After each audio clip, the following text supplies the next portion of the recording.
Hey y'all, welcome back to MathRescue. I'm Andre and I make content to take away the stress of learning math.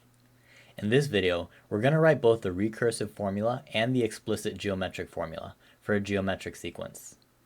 This way you can model it either way depending on what the problem is asking for. Take a deep breath. We're going to slow this down, break it apart step by step, and make it feel super easy. Let's talk about it. Alright, so we have our sequence here.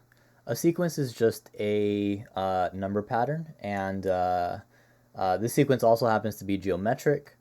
Geometric is like a special adjective that means we have some type of constant multiplier, which we usually refer to as a ratio, a constant ratio. Let me first figure out what my constant ratio is. So I see the pattern is going from 160, 80, 40, 20. So it looks like we're cutting it in half every time.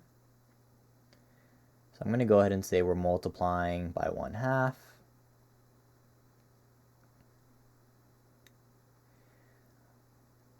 If you're not really sure how to kind of break down your geometric sequences like that and find what the ratio is, I'm going to go ahead and put a video link here that you can check out, and it'll kind of give you that fundamental. So part A is finished. We found our common ratio, r equals 1/2. And let's go ahead and start part B. So part B is talking about writing the explicit formula for the sequence.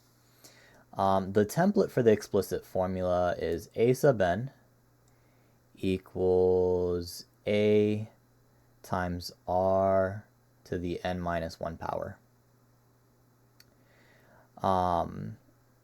Let me go ahead and start filling those in.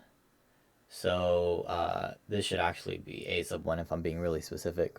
So a sub 1 is going to be our starting value from the sequence. So the sequence, the pattern started with 160. So I'm going to go ahead and record that as my starting value. Then I'll put my ratio down. And then we're just going to set 1/2 to the n minus 1 power. All right, and that is my explicit formula. It's as simple as that.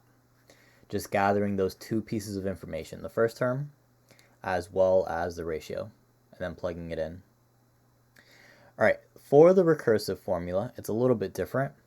There's kind of two parts that you need to state for the recursive formula. The first part is they just want you to state what the initial term is, what the first term value is. Again, that's going to be 160. And then for our a sub n part, it's a little bit different. Recursive means like one after the other.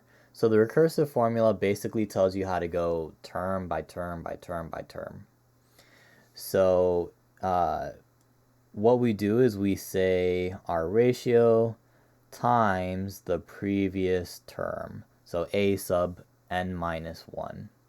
A sub n minus 1 referring to the thing that came right before whatever. Let me go ahead and fill in my ratio since I know what it is. I know it's 1/2.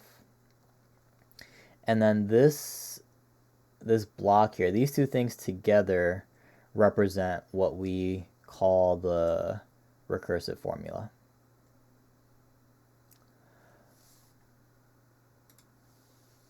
If you found this video helpful, please like and subscribe to support the channel. I post videos regularly. My goal is to make you feel super confident in math. See you in the next one.